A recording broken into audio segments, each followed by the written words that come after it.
Let's analyze the terrible but already expected results of Banco of Brazil. I forgot in Brazilian. Banco do Brasil. And later, I want to discuss the macroeconomic context and the opinions of two Brazilian billionaires about the bank. To begin, notice that even in an adverse environment, the bank is still capable of generating robust revenue and earning billions in profit. Our problem as investors is the price. Is the company really worth what it is currently valued at? Or should its market capitalization be lower? We know that the main reason for this very weak earnings report is the high loan loss provisions, but we will come back to this point shortly. The bank's loan portfolio continues to grow slightly. Management is being cautious with new loans and financing. And since banks make money by lending money, we should not expect earnings growth driven by, let's call it, the company's operational expansion. Instead, the focus now is on quality. When it comes to profit, yes, it's quite bad, down 53%. In the last video, I explained that the slight recovery in the previous quarter was due to tax benefits rather than improvements in operations. A 7% ROE is well below Brazil's interest rate, currently at 14.5%, which is an important point to me since I could earn 14% simply by lending money to the Brazilian government. And in fact, over the last year, my opportunity cash reserve earned around 15% annually thanks to Brazil's high interest rates. For you, it's different due to dollar to Brazilian real conversion. An interesting fact, with the recent decline in the Brazilian stock market, I have already started using part of my cash reserve to buy Brazilian stocks. Banco do Brasil is not one of them. As we'll see, I still believe there's room for further downside. One detail regarding profit is that the entire bank earned 3.4 billion, and if you look at the equity method income, considering the subsidiaries the bank owns, essentially its stakes in other companies, notice that it generated 3.8 billion in equity method income. In other words, if the companies in which the bank owns stakes are earning more than the bank's total profit, this may indicate that the bank's core lending business is currently operating at a loss. If you want to see the glass half empty, the bad side, note that the bank's main operation, lending, is performing very poorly. If you prefer the glass half full, the positive side, notice that the bank's diversification strategy is proving valuable during times of crisis. The cost of credit continues to rise, as we mentioned at the beginning of the video. Delinquency remains elevated across all sectors. At certain points, it seemed that the bank was gaining control of the situation, but that wasn't the case, which is why current results are coming in far below past expectations. Brazilian agribusiness is heavily influencing the bank's performance, but here we can see that other segments are now having a much larger impact than before. In other words, this is not an isolated problem within the bank, it's across all segments. The number of judicial recoveries among agribusiness clients remains high, and although it appears to be stabilizing, much will depend on the broader Brazilian economic environment. A large portion of agribusiness debt maturities occurs during the second quarter of 2026. If delinquency remains at current levels, we can expect another weak earnings report next quarter. On the other hand, the percentage of loans originated after July 2025, which are collateralized loans, more secure loans for the bank, continues to increase. In other words, the repayment flow from the new crop season is becoming increasingly significant. If the bank is indeed making higher quality loans, we could see delinquency decline and the recovery in earnings begin later still this year. Now, let's understand how we got here.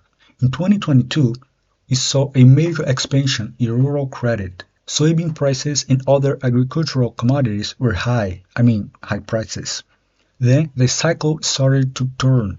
Prices began to fall, and by 2024, there were already clear warning signs of serious problems ahead. Soybeans, corn, and cotton started losing value while production costs increased. In addition, the Russia-Ukraine war affected the supply of fertilizers that are critical to the entire Brazilian agribusiness chain. Oil prices also rose, and for those who don't know, most cargo transportation in Brazil relies on highways. Yes, previous governments failed to invest sufficiently in railroads, despite Brazil being a commodity-driven economy.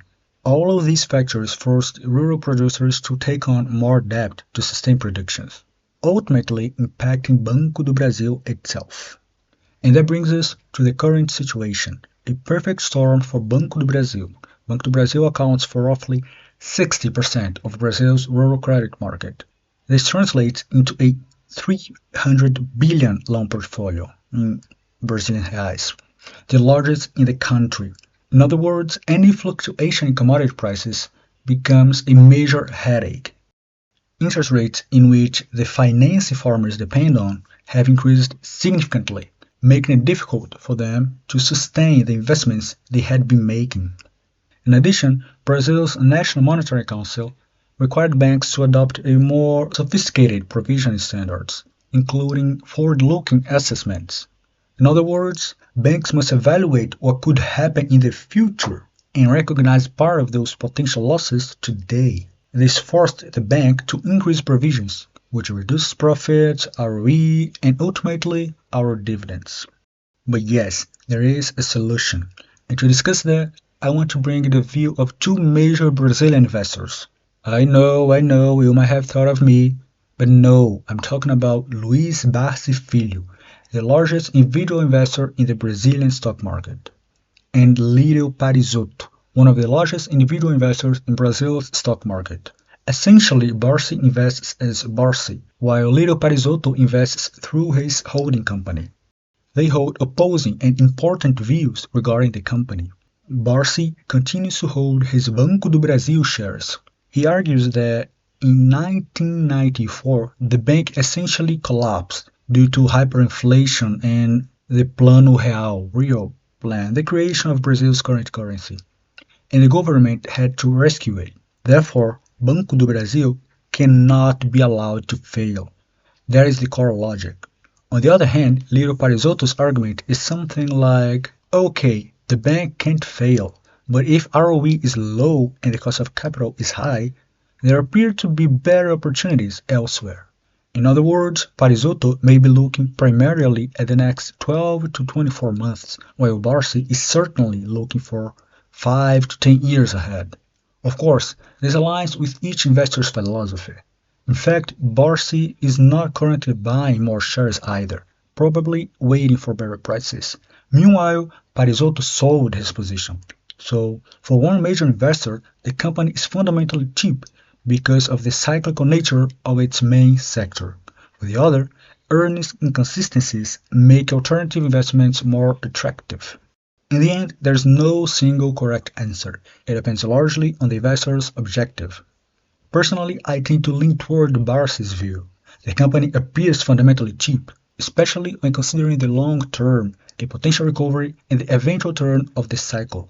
However, I also understand that the metrics are not particularly attractive at the moment. That's why I haven't sold my position, but I'm waiting for better prices. Of course, if those better prices actually arrive, that doesn't mean an automatic buy. I will evaluate my portfolio allocation, how discounted other companies are, and whether it truly makes sense to increase my position. Simply hold, or probably not, sell. Thank you for watching. See you next time. Brazilian investor, literally from Brazil. Muito obrigado, um forte abraço e até a próxima.